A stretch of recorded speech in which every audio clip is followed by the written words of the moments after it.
नमस्ते मित्रों। तो पिछला चेक पॉइंट आपने देख लिया। हमने इन नेकलेसेस के लिए जो भी मेहनत की वो सफल भी हुई। आगे उनको सही तरीके से यूज़ भी करेंगे। लेकिन सबसे बड़ा प्रॉब्लम धोती, और वो प्रॉब्लम बढ़ सकती है, कम भी हो सकती है, और सही से काम कर भी सकता है, नहीं भी कर सकता। तो प्रॉब्लम ये है कि इसे हम कैसे एग्जीक्यूट करें। तो इसका पहला सॉल्यूशन है कि पहले तो आप आपके जो कैरेक्टर पर ये जो धोती है, ओके, वो धोती को पहले तो आपको उस लेवल पर एलिजिबल बनाना है जहाँ पर ये बगैर किसी स्मूथ वगैरह के बन जाए, अच्छा दिखे। ये करना पड़ेगा। ये नहीं होगा तो आगे तो प्रॉब्लम आपकी बढ़ती जाएगी, और प्रॉब्लम वैसे भी आपकी ही रहेगी अगर आपने ये चीज़ें सॉल्व नहीं की। यहाँ देख रहे हैं, यहाँ थोड़ी सी दिक्कत है, वो भी मुझे सॉल्व करनी पड़ेगी। तो वो हम कर लेंगे। लेकिन अभी क्या ज़रूरत है, अभी हमें क्या सॉल्व करना है? हमें पहले उस क्लोथ, ये फैब्रिक, ये चार अलग फैब्रिक है, 1 2 3 4 5, सॉरी 4। तो इनको एक कपड़े की तरह और ऐसे फॉर्मेशन पर ही मूवमेंट देना है। अब ये करने के लिए मुझे कई सारे आइडियाज़ पता है। जैसे मैंने इसमें यूज़ किया है आपका हेयर के लिए यूज़ किया है, यानी डैम्प ट्रैकिंग। वो कर सकते हैं, बहुत ट्रिकी वे से करना पड़ेगा लेकिन कर सकते हैं। प्रॉब्लम यह है कि उसको बॉडी पर कोलाइड करना वो ट्रिकी पार्ट है, या फिर मैं ब्लाइंड हूँ, मुझे नहीं पता इस चीज़ में कैसे करेंगे। दूसरा मतलब वो ढूंढना पड़ेगा, नहीं पता मतलब वैसा नहीं कि मैं ढूंढूंगा नहीं, ढूंढ के रहूँगा, लेकिन उसको कभी तो करना पड़ेगा। दूसरा कि आधा मैं क्लोथ सिमुलेशन कर सकता हूँ, आधा मैं डैम ट्रैक हिस्से कर सकता हूँ। जैसे कि आगे के दो खेस के जो एंड्स है, जो हैंग हो रहे हैं, उनको भी मुझे रिग करना पड़ सकता है बाय बोन ऑल्सो, यानी dam track. But best option जो मेजर सारे आर्टिस्ट यही बोलते हैं कि आपको इसे क्लोथ सिमुलेशन से ही एग्जीक्यूट करना पड़ेगा। अगर क्लोथ सिमुलेशन से कर सकते हैं तो डेफिनेटली कर सकते हैं। प्रॉब्लम यह है कि ये क्लोथ सिमुलेशन उस सिमुलेशन के लेवल पे होना चाहिए जिसमें ये आसानी से सिमुलेट हो सके, बॉडी के मूवमेंट के साथ हो सके, बॉडी के सरफेस पर कोलाइड भी हो सके, और फिर भी क्लोथ की फॉर्मेशन में रहे, क्लोथ के फीचरेट में रहे। ये कब होता है? जब आपका क्लोथ का जो डिवीज़न है या सब डिवीज़न है वो उस लायक होना चाहिए। ठीक है, ये जो आप देख रहे हैं ये उस लायक होना चाहिए, तब तक कुछ काम नहीं। अच्छा, इसको कोलिजन लगा हुआ है, ठीक है, तो ये हम बाद में भी लगा सकते हैं। अगर नहीं लगाते तो आई डोंट नो हम उसे सॉल्व करेंगे या नहीं, बट लगाना है तो वी हैव टू सी कि वो कोलिजन बाद में ऐड करना पड़ेगा। तो ये सब अच्छा, ये दोनों तो हम एक ऑब्जेक्ट भी बना सकते हैं, we don't have that issue, किया जा सकता है। इनको हैंग किया जा सकता है, यानी सिमुलेशन इसका ज़्यादा होगा और इसका इफेक्टिवली फॉलोअप या रिग फॉर्मेट या वेट पेंट से इसके साथ तालमेल में आ सकता है। अगर इसको भी हम सिमुलेशन करेंगे तो नो इशू, बट मुझे डर है कि ये हिस्सा स्ट्रेच हो सकता है, यानी झूल सकता है, जो नहीं होना चाहिए। तो वो थोड़ी सी प्रॉब्लम है, बट लेट्स सी क्या कर सकते हैं। प्रॉब्लम कहाँ आने वाली है? आपको सिमुलेशन में। तो उसके पहले एक और प्रॉब्लम आएगी। ये सिमुलेशन तब तक सक्सेसफुल नहीं है जब तक मेरा कैरेक्टर मूव नहीं करता। अब मूव कैसे करेंगे? यानी ऑफ कोर्स मुझे उसको रिग किया हुआ, तो मुझे उसको एनिमेट करना पड़ेगा। यानी ऐसा एनिमेशन डालना है जिसमें मैं इसे सक्सेसफुली अचीव कर लूँ, और वो ऐसे एनिमेट करूँ कि ये मुझे कंफर्म कर दे उस एनिमेशन से, क्लोथ एनिमेशन से कंफर्म हो जाए कि मैं किसी भी टाइप का इस पर एनिमेशन करूँगा, क्लोथ का फीचर ख़राब नहीं होगा, वो उस पर वैसे ही काम करेगा जैसा बॉडी का मूवमेंट होगा। इसमें बहुत बहुत इंपॉर्टेंट ये है कि आपके बॉडी डिविजन्स, यानी बॉडी सब डिविजन्स और आपके क्लोथ के सब डिविजन्स एटलीस्ट इतने कम डिफरेंस में हो कि एक दूसरे के साथ इनकॉर्पोरेट कर सके according to the cloth simulation and also with the collision. दोनों का तालमेल सही होना चाहिए। ये है बड़ी स्ट्रैटेजी, और इसको ठीक से करना पड़ेगा। यानी ये हिस्सा भी बढ़ा जाएगा। इसमें शायद एक ट्रायल अच्छा नहीं हुआ तो दूसरे तरीके को लेकर ट्रायल करना पड़ेगा, मे भी तीसरे तरीके को, या फिर कुछ कॉम्बिनेशन। तो यहाँ पर मैं इसके लिए स्पेशल अंडरस्टैंडिंग के साथ मैं ये समझ रहा हूँ कि मुझे पहले तो कुछ भी ध्यान में ना रख के मुझे पहले इसे अच्छा एनिमेशन देना है। मैं इसमें सोच रहा हूँ कि मैं इसका एक एनिमेशन सक्सेसफुल करूँ, उसके बाद उसके दूसरी एनिमेशन पर भी इम्प्लीमेंट करूँ। तब जाके हम कंप्लीटली, कहते हैं ना 90% का काम कंप्लीट कर चुके होंगे। अब 90 क्यों? तो 5% ऊपर खींच के और 5% गदा के साथ अटैचमेंट, कनेक्शन, रिगिंग या मूवमेंट या एनिमेशन, ये सब भी तो है। ये चीज़ें हो गई, उसके बाद दूसरा एक हिस्सा आएगा जिसमें इसका एनवायरनमेंट बनाना पड़ सकता है, उसको एनिमेशन, उस एनवायरनमेंट के साथ का इंटरेक्शन, लाइटिंग, रेंडरिंग। नहीं, इसके बीच में जैसे ही हम ये सब गदा तक के काम जो कर लेंगे, उसके बाद उन इस भीम सिंह कैरेक्टर का हमें टेक्सचर, कलर, अपीयरेंस क्रिएट करना है। तो वो भी एक बड़ा बड़ा चैप्टर है। बेकार में लोग बोलते हैं कि बस ये हो गया, ये हो गया, वो हो गया। बिल्कुल नहीं, कुछ बड़ा, कुछ छोटा नहीं है, कुछ फास्ट नहीं है, कुछ क्विक नहीं है। नथिंग इज लाइक, होता ना, इन जस्ट अ स्नैप, वैसा नहीं है। टूल्स है जो स्नैप की तरह काम करते हैं, लेकिन उन टूल्स का स्नैप वर्क सक्सेसफुल हो उसके लिए मुझे कितने सारी प्रिपरेशन करने पड़ेंगे। अब एक परफेक्ट क्लोथ सिमुलेशन मुझे करना है तो क्लोथ के मॉडल सही होने चाहिए। उसके पहले जिस पर कोलाइड होगा वो मॉडल सही होना चाहिए, वो मॉडल रिग होना चाहिए, वो मॉडल का एनिमेशन रेडी होना चाहिए जिस पर क्लोथ सिमुलेट होगा। उसके साथ साथ मुझे क्लोथ में सिमुलेशन के फिज़िक्स डालने पड़ेंगे, बॉडी पर कोलिजन के फिज़िक्स डालने पड़ेंगे, और वो एनिमेशन ऐसा होना चाहिए जिस पर क्लोथ का फिज़िक्स किस किस इफेक्ट से होगा। तो उसमें भी मुझे बार बार अपग्रेडेशन या इटरेशन करने पड़ेंगे क्लोथ के फिज़िक्स के साथ, कि सिल्क टाइप का मोशन क्लोथ का अच्छा लगेगा या वुल टाइप का या कॉटन टाइप का, ये भी देखा जाता है। अगर मैं उसे बड़े लेवल पे देख रहा हूँ तो मुझे वो देखना पड़ेगा। मैं अभी वैसे नहीं देखूंगा, लेकिन वो भी किया जाना चाहिए, या हो सकता है। हम उतना डीप तो छोड़े और जाते नहीं है, लेकिन हम तो ये भी नहीं देखते कि क्या कर सकते हैं। आमतौर पर लोग क्या करते हैं कि इसको, जैसे हमने बाकी ऑब्जेक्ट्स को डेटा ट्रांसफ़र किया, मैं लिख कर देता हूँ, आप सब अभी दिमाग में वही सोच रहे कि भाई इसको डेटा ट्रांसफ़र करना पड़ेगा।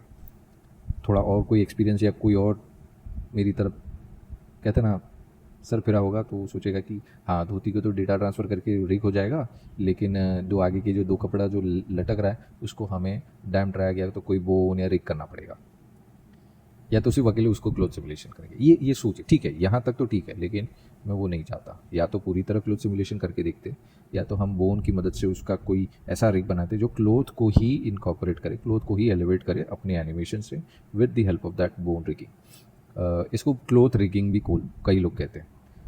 दूसरा तीसरा जो है वो ये है कि हम ऐसा कुछ कॉम्बिनेशन कर सकते हैं। और एक है चौथा, यानी वो पार्ट जहाँ पर मैं बॉडी को रिग तो कर दूँ और फिर उसे मैं मार्वलस डिज़ाइनर जैसे सॉफ्टवेयर में लेकर जाऊँ, जहाँ क्लोथ का स्पेसिफिक और आसानी से एनिमेशन हो सकता है, क्रिएशन हो सकता है, मॉडलिंग हो सकता है। वहाँ जाऊँ, उस एनिमेटेड रिग या कैरेक्टर को लेकर जाऊँ, उस पर धोती बना दूँ और फिर उसका एनिमेशन बनाऊँ, और फिर उस धोती का एनिमेटेड FBXY यहाँ लाओ और इधर चिपका दूँ, बस दैट्स इट। यानी मेहनत कैसी करनी है और उसकी लाइफ कैसी रखनी है, ये इन सब चीज़ों पर डिसाइड करेगी जो आप चूज़ करेंगे। तो ये है वो काम। हाँ, मेरी अगर सजेशन लेंगे तो मैं कहूँगा कि एक है क्लोथ सिमुलेशन, दूसरा है बोन से रिग करना, ठीक है, या तो फिर तीसरी चीज़ है जो इन दोनों का कॉम्बिनेशन। ये तीन मैं सजेस्ट करूँगा जो मुझे दिखते आ रहा है। हाँ, मेरे लिए टफ है, मैं ये बोलूँगा, मैं शायद इसमें भी हेयर की तरह कई सारी गलतियाँ कर सकता हूँ, बट यहीं तो आपकी मदद चाहिए कि be with me and keep encouraging me. अगर हो सके तो गाइड भी कीजिए, कमेंट कीजिए, पूरा मैदान पड़ा है कमेंट का, आप कमेंट कीजिए, गाइड कीजिए, मैं ट्राई करूँगा। अगर सच में काम कर गया तो रिप्लाई दूंगा, नहीं काम कर रहा तो भी रिप्लाई दूंगा। तो उस चीज़ के लिए मैं आपके लिए, आपके जवाबों की, आपके कमेंट्स की बहुत बहुत वेट करूँगा। बट अगर अभी प्रायोरिटी, पहला स्टेप क्या होना चाहिए, तो आप क्लोथ के हिसाब से, यानी आपका जो भी फैब्रिक बॉडी पर है उसके हिसाब से सोचें, और फिर एक एनिमेशन बनाएं, और फिर सिर्फ उसी को, क्लोथ के सिमुलेशन को ध्यान में रखें, या क्लोथ के एनिमेशन को ध्यान रखें, या क्लोथ के रिगिंग को ध्यान रखें, उस एनिमेशन को बिल्ड करें, और फिर आराम से उस एनिमेशन पर आप अपना क्लोथ से रिलेटेड सारे काम करें। मॉडलिंग पहले हो जानी चाहिए, उसके बाद ये सब। तो ये है मेरा अभी का आइडिया, और उसके लिए आज के वीडियो में हम पहले एक काम करते हैं कि हम इसको पहले एक नई फाइल में शिफ्ट करते हैं। कुछ चेंज नहीं करेंगे, बस मुझे पहले इन सब चीज़ों को हाइड करके मुझे अपने बॉडी रिग को सुधारना है, यानी बॉडी रिग को नहीं, सॉरी, बॉडी रिग का एनिमेशन क्रिएट करना है। अब वो रिग कैसा होगा, वो एनिमेशन कैसा होगा, रिग हमारे पास है ऑलरेडी, हमें सिर्फ एनिमेशन करना है। एनिमेशन इसमें जितना फाइन होगा उतना सिमुलेशन में हमें फाइननेस लाने में मदद मिलेगी। यानी ये हो सकता है कि अगर आप क्लोथ एनिमेशन डालना है तो आप अपने बॉडी को फाइनल एनिमेशन जैसा या फाइनल एनिमेशन करके रखें। Obviously first step very important, अगर सिमुलेशन ही करना है तो मुझे तो अभी फ़िलहाल वही दिमाग में आ रहा है जो आपके लिए yes to go get to go type के आइडियाज़ पर खरा उतर रहा है। हाँ, प्रॉब्लम मुझे कहाँ आ रही है या मुझे डर कहाँ लग रहा है कि ये मेरे बॉडी के सब डिवीजन से ज़्यादा पॉलीगन्स है, यानी उसका मूवमेंट, उसकी रिंकल्स बहुत बहुत सारी एज़ पर द लिमिट। तो मैं वो ना ही खोना चाहता हूँ, ना ही वो एनिमेट कर पाऊँगा, वो इस चीज़ का डर है। तो चलिए देखते कैसे सॉल्व कर सकते हैं।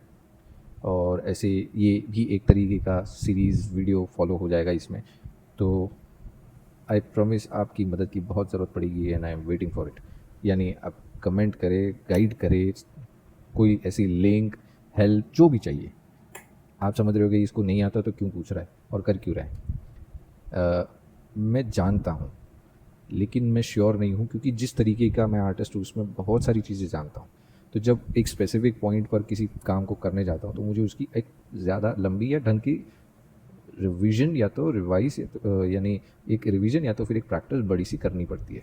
जैसे मैंने हेयर की रिग के लिए या ज्वेलरी सिमुलेशन के लिए जो किया, वैसा एक डमी पर मेहनत करनी पड़ेगी।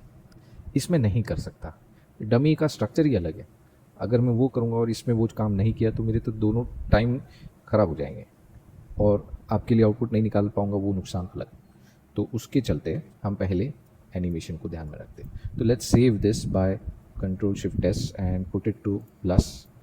ठीक है, अब क्या करेंगे कि अब है ना, जो चीज़ें सिमुलेशन में पहले से है उसे अभी टेम्पररी हाइड कर दो। ठीक है, हमें उनको फिर से सिमुलेट करना पड़ सकता है बिकॉज हमारी बॉडी का एनिमेशन चेंज हो रहा है। ओके, तो यहाँ मेरी रिग है, रिग के जितने भी एनिमेशंस है वो मैं यहाँ से निकालता हूँ। ओके, डिलीट की फ्रेम। ठीक है, तो यहाँ पर ऐसा कुछ नहीं है, तो वो रिग भी गया समझो। तो अब इन सिमुलेशंस को सॉल्व करने के लिए मुझे इनका जो क्या कहते हैं, जो बेक है वो निकालना पड़ेगा। तो निकालें। ठीक है, इसका बेक भी निकाल दें।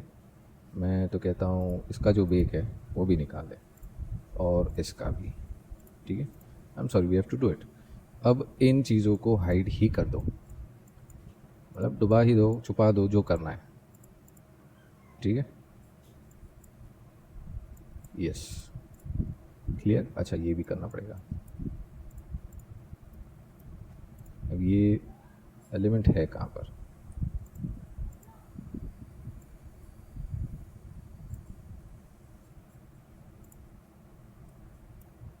ओके, ठीक है, तो इन सब को सिलेक्ट करते हैं। ऑफकोर्स इनको हाइड तो करना पड़ेगा, नहीं तो सब कुछ डिस्टर्ब हो जाएगा।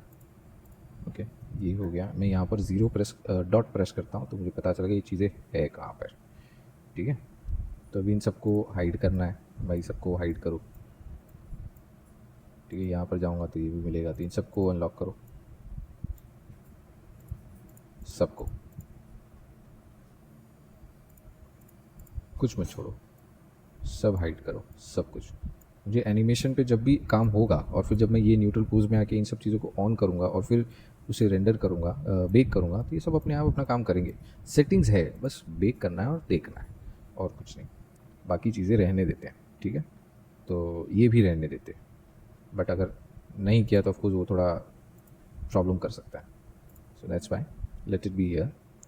अब रिग की बारी, मैं वायर फ्रेम मोड ऑफ करता हूँ, यहाँ रिग में आता हूँ, इसे सेव कर लेता हूँ। हाँ, मुझे ना ये भी सब एक्चुअली हाइड करना चाहिए। क्यों? देखिए, शिफ्ट टैब। ठीक है, मैं अगर यहाँ पर हूँ, मैं ऐसे करूँ, ये ठीक है, लेकिन जब एनिमेट करूँगा और इसमें कोई ग्लिच होगी मुझे डिस्टर्ब करेगा। तो चाहिए तो आप उसे निकाल सकते हैं, कोई प्रॉब्लम नहीं। रखना है तो रखें, बट धोती को हटाना ही पड़ेगा। ठीक है, ये धोती जो है उसे हटना पड़ेगा। कहाँ पर है भाई? यस, पूरा पूरा जमघट इधर ही है। ठीक है, तो अब ये किया है तो मुझे इन सबको हटाना पड़ेगा। तो इन सबको हटाते हैं। अब उस अंगूठी भी हटा देते हैं, क्या प्रॉब्लम होगी? ठीक है, मैं ऊपर का ये हिस्सा रहने देता हूँ। चलिए देखते क्या इफेक्ट आता है। तो उनको भी यस, हाइट पूरी तरह। अब अब इसका दूसरा रास्ता भी है, बट मुझे अभी वैसे वो कॉम्प्लेक्सिटी बढ़ानी नहीं है। तो वो ये है कि मैं किसी और एनिमेशन को लूँ या रिग लाऊँ उसका, और उसके साथ इसको रिग टारगेट करूँ।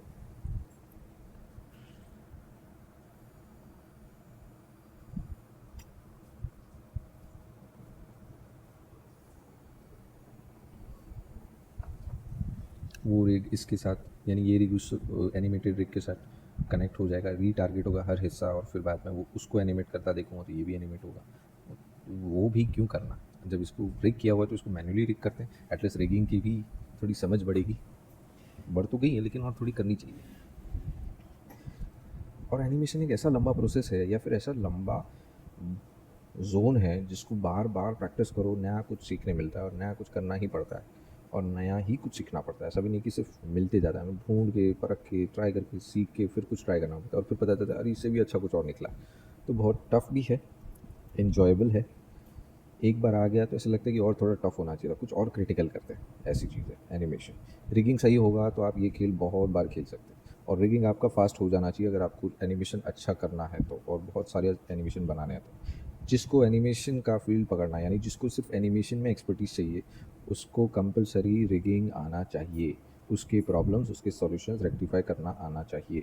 जिसको रिगिंग का एक्सपर्ट बनना है उसको एनिमेशन के बेसिक्स तो जानने ही होंगे। जिसको मॉडलिंग का एक्सपर्ट बनना है उसको अनरैपिंग और टेक्सचर की जानकारी होनी चाहिए।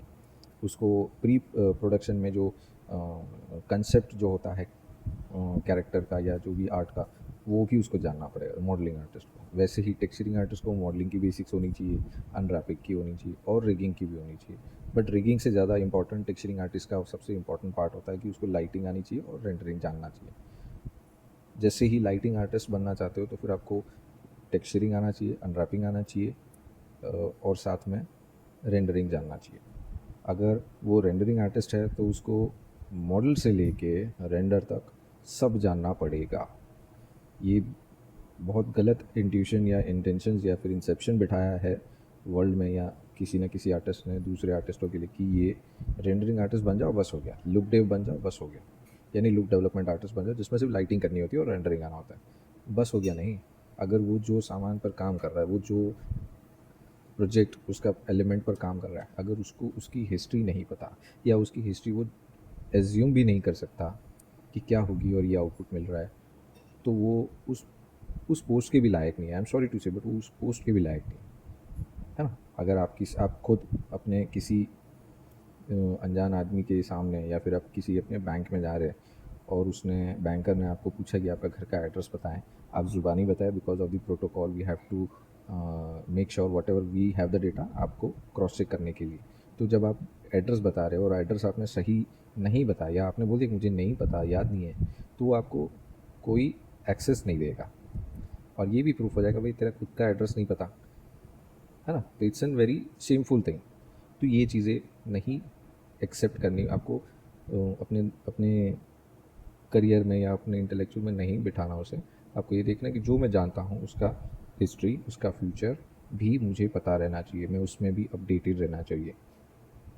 वरना please I am sorry, you won't do much good than anyone else.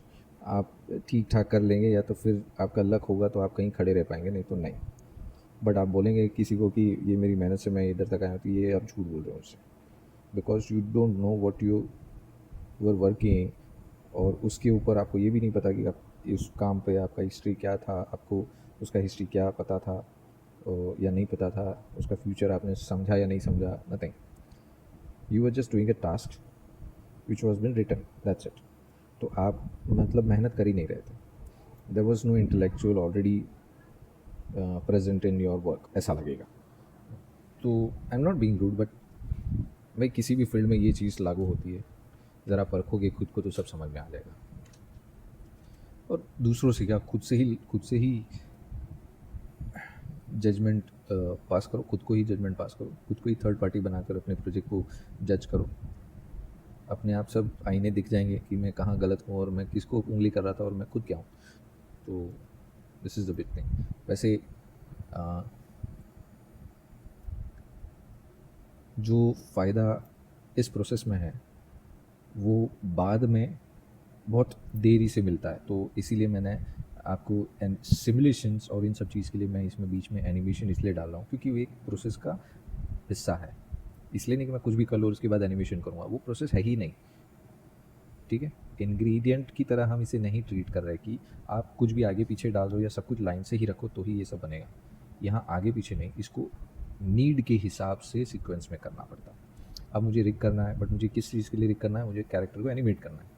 तो नीड क्या हो गई कि मुझे पहले इनको बोन स्ट्रक्चर बनाना पड़ेगा, मुझे उस पर रिगिंग कंट्रोलर्स एक्सेट्रा वो सब करना पड़ेगा, ये सब तैयार हो जाएगा। उसके बाद मुझे बॉडी को बोन से कनेक्ट करना पड़ेगा, यानी weight paint, auto weight etcetera, वो सही हो गया तो मैं रिग सक्सेसफुल बन जाएगा और फिर मैं एनिमेट कर पाऊँगा।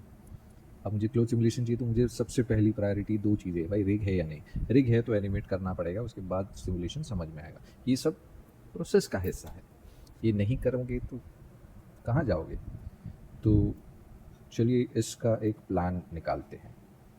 मेरे पास ना डमी तो है, मैं उस डमी पर काम करना चाहता हूँ।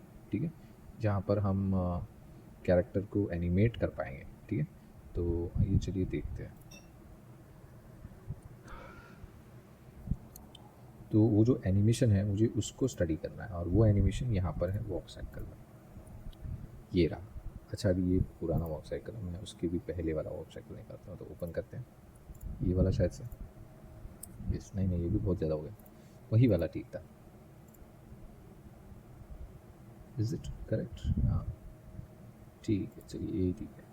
अच्छा, अभी ये सक्सेसफुल हो गया, मैं इसे हटाता हूँ। तो मुझे क्या करना है, select all, right click, gone, ये लिया गॉन। ठीक है, तो भाई ये चीज़ें तो हो गई। ओके, अभी ज़रा बाकी सब चीज़ें भी निकाल देता हूँ, मुझे नहीं चाहिए, इन सब चीज़ों की ज़रूरत नहीं है। ओके है,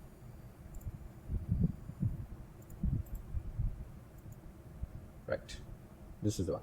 तभी इसको एनिमेट करके देखते भैया। चलिए, तो ये एक परफेक्ट एनिमेशन तो है, एक स्वैगर है, नो इशू। बट हाँ, मुझे इस पर थोड़ा सा, कहते ना, अगर ये एग्जैक्ट उस बॉडी पर इम्प्लीमेंट हो जाता है तो हमें एटलीस्ट नॉर्मल अंडरस्टैंडिंग मिल जाएगी भाई धोती एनिमेट हो रही है नहीं, प्रॉब्लम्स आ रही है नहीं। ये ना थोड़ी बेबी स्टेप्स की तरह जाना पड़ेगा, पहले एक अच्छा वॉक, फिर थोड़ा सा रन, फिर जंप, फिर फॉल। ये सब चीज़ें टेस्ट होता है कि भाई क्लोथ सिमुलेशन हमने बनाया, उसके पहले क्लोथ जो बनाया, ये दोनों वैलिड है या नहीं। ये अब बताओ, आप ही कमेंट करो कि मैं ये सही बोल रहा हूँ या गलत। प्रोसेस अगर परखा नहीं जाएगा तो प्रोसेस सक्सेसफुल कैसे होगा, आपको रिजल्ट कौन सा मिलने वाला है। तो प्रोसेस कोई भी हो, आप टेक्निक कोई भी इस्तेमाल करें, जब तक उसे टेस्ट परखा नहीं जाएगा, वो भी कुछ अलग अलग लेवल पे, तब तक उसे फाइनल कंफर्म टेक्निक नहीं कह सकते, या यूज़फुल टूल या यूज़फुल शॉर्टकट या यूज़फुल तरीका नहीं कह सकते, क्योंकि वो परखा नहीं गया है कि भाई ये काम आएगा या नहीं, ये काम करता है या नहीं, ये कितनी प्रॉब्लम्स खड़ी कर सकता है, कितनी कम प्रॉब्लम्स है इसमें, कहाँ ध्यान देना पड़ेगा, कहाँ बिल्कुल बेफिक्र हो सकते हैं, बहुत सी चीज़ें। बट लोग बस काम से ही चलते बनते हैं।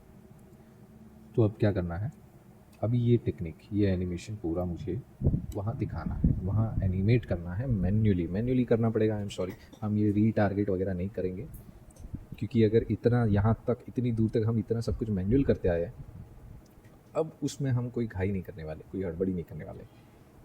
तो चलिए, पहला पड़ाव ये है कि इसका एक एक फ्रेम एक्सट्रैक्ट किया जाए और उसे पीछे रख के उसका पूरा एनिमेशन हम फॉलो करें। एनिमेशन फॉलो करते वक्त मुझे कई सारी चीज़ों का ध्यान देना पड़ेगा। तो इतना श्योर है कि अब आप एक detail manual frame to frame animation में कैसे करता हूँ, मैं वो सिखाऊंगा, वो अगले वीडियो में दिखाऊंगा। मैं यहाँ अभी आगे और कुछ नहीं कर पाऊँगा। इसको समझिए कि छोटा सा क्लोथ सिमुलेशन के पहले का एक ऐसा इंट्रो है जिसकी नीड क्या है, जिसके लिए प्रिपरेशन क्या करना पड़ेगा, वो है। यानी क्लोथ सिमुलेशन शायद से आपका 2-1 वीडियो और बाद आ सकता है, बट ये उसका रीज़न है, ये करूँगा तो वो सक्सेसफुल हो सकता है, या फिर उसमें जो भी प्रॉब्लम्स आएगी वो सॉल्व कर सकता हूँ। तब मुझे ये डाउट नहीं होगा कि एनिमेशन सही हुआ या नहीं, रिग सही हुआ या नहीं, वो प्रॉब्लम ही नहीं होगी, क्योंकि मैं उस वक्त बेफिक्र होऊंगा कि भाई एनिमेशन रिगिंग सब सही है। अब सिमुलेशन उस पर काम करना चाहिए, तो मुझे ध्यान सिमुलेशन पर देना है। तो उसको करने के लिए मुझे ये तैयारी करनी पड़ेगी, ये एनिमेशन भी करना पड़ेगा। आमतौर पे कुछ लोग इसका काम बांट देते हैं कि भाई ये रख, फिर फाइल दे, मैं एनिमेशन के हिसाब से क्लोथ सिमुलेशन करूँगा। फिर क्लोथ का सिमुलेशन जब सक्सेसफुल हो जाता है तो उसको बेक किया जाता है, जैसे ये चल रहा है, वो बेक्ड है, हर फ्रेम पर की लगी हुई है उसके सारे बोन्स पे, जिसका ये एनिमेशन रिकॉर्ड हो गया है। तो ये कहाँ कहीं भी डालो ये ऐसे ही चलेगा जब तक मैं इसे छेड़ूँ नहीं। तो ये हो गया। अब क्लोज सिमुलेशन फाइनल हो जाता है, तो जब आप दिमाग में लाओ कि अगर वो वॉक कर रहा है तो वो बेक किया है, तो फिर जंप का क्या करेंगे। ऐसी बहुत सारे बेक आइटम्स है जो किए जाते हैं, या फिर बहुत सारे ऐसे एनिमेशन के कहते हैं ना सेट बनाए जाते, प्रीसेट बनाए जाते, जिसको हम स्टोर करते हैं, जो एडिटेबल होते हैं, बाद में उनको ब्लेंड किया जा सकता है। There are many few things, इसको हम एनिमेशन लेयर्स भी बोलते हैं। तो वो चीज़ें होती हैं। अब मैं ये एनिमेशन के पॉइंट ऑफ व्यू से नहीं बता रहा कि आपको एनिमेट कैसा करना है, क्या एनिमेट होता है, एनिमेशन क्या चीज़ है, फ्रेम क्या चीज़ है। मैं इनकी नीड को जस्टिफाई या एक्सप्लेन कर रहा हूँ कि भाई मैं सिमुलेशन पर इतना ज़ोर डालने से ज़्यादा मैं एनिमेशन पर ज़ोर क्यों डाल रहा हूँ। इसलिए क्योंकि सक्सेसफुल सिमुलेशन चाहिए तो परफेक्ट एनिमेशन होगा, तो आधा रिजल्ट तो वहीं आ जाएगा। इसलिए तो ये तय रहा कि मैं ये वाला वॉक लूँगा। हो सकता है बॉडी स्ट्रक्चर के हिसाब से मैं स्वैगर वॉक में कुछ एग्जैगरेट करूँ या फिर उसे कम इस्तेमाल करूँ, because that depends on the difference of the body. ये एक रोबोटिक या एक मैनिक्विन टाइप का बॉडी है, स्वैग वॉक पकड़ में आ रहा है, लेकिन वही स्वैग वॉक अगर किसी हैवी बॉडी जैसे भीमसेन में होगा तो उसका एक थोड़ा सा ऐसा एक्सेंट चेंज हो सकता है, वो ज़्यादा हो सकता है, कम भी हो सकता है। तो वो भी ध्यान रखना पड़ेगा, यानी वो तो हमारे ऑब्जर्वेशन में होगा तो हम समझ पाएंगे। तो ठीक है, अभी के लिए तो यहाँ पर मैं अपने वीडियो को समाप्त करने की कोशिश करता हूँ।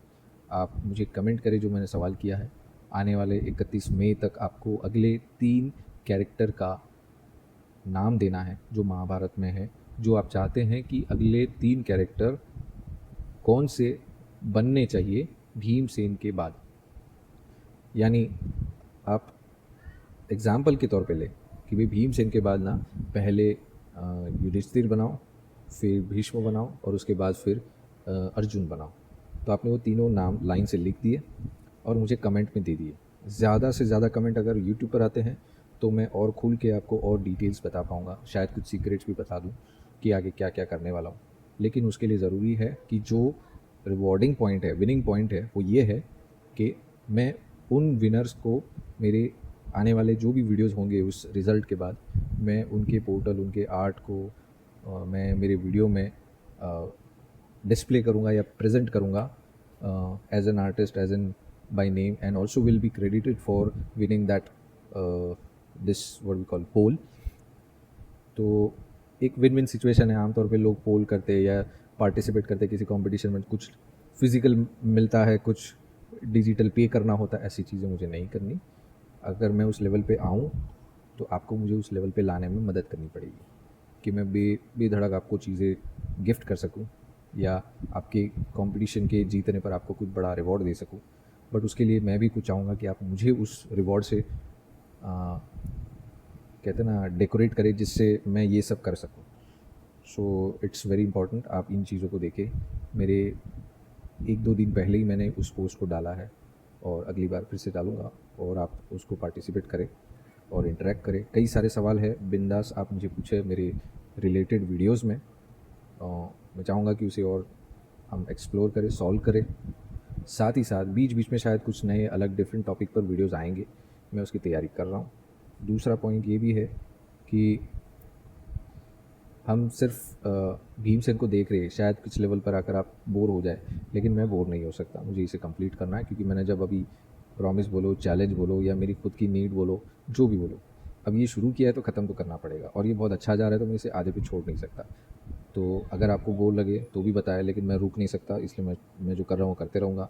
दूसरा पॉइंट ये कि अब मैंने स्पेशली पूरे भीमसेन की पूरी सारे वीडियो स्टार्ट टू एंड सबको एक स्पेसिफिक प्लेलिस्ट में डाल दिया है, जिसके अंदर दूसरे आने वाले वीडियोस यानी कि कैरेक्टर्स के बारे में भी वीडियोस को उसमें उस प्लेलिस्ट में डाला जाएगा। तो ये ठीक है। मैं इस कैरेक्टर पर इसके अगले वीडियो में उनके सारे फ्रेम्स निकालूंगा, उनका एनिमेशन निकालूँ। वैसे ये पहली बार किया हुआ है मैंने, जब रिगिंग को टेस्ट करना था कि हमने रिग सही किया है या नहीं, उसके लिए। तो हमें क्या करना है, हमें उसको फ्रेम्स निकालने हैं इस एनिमेशन के, हमें अपने भीमसेन के फाइल में लेकर जाना है, उसे इस फ्रेम्स के हिसाब से एग्जैक्टली एनिमेट करना है। तो मैं ज़्यादातर डिटेल वाले पार्ट पर जाऊंगा जो ज़्यादा मैन्युअल है, तो वो करेंगे। और मैं प्रार्थना करता हूँ कि आप और मैं सक्सेसफुल हो जाएं, बहुत बहुत हेल्प हो जाएगी और बहुत बहुत अचीवमेंट्स के लायक बन जाएंगे हम लोग। So thank you for watching and trusting my instinct and trust and knowledge जिससे आपको मैं इतना सब कुछ शेयर कर पा रहा हूँ, तो आगे भी करता रहूँगा। बट आप सबका प्यार और सपोर्ट चाहिए, लाइक सब्सक्राइब शेयर सब चीज़ें। तो चलिए मिलता हूँ नेक्स्ट वीडियो में। थैंक यू, धन्यवाद।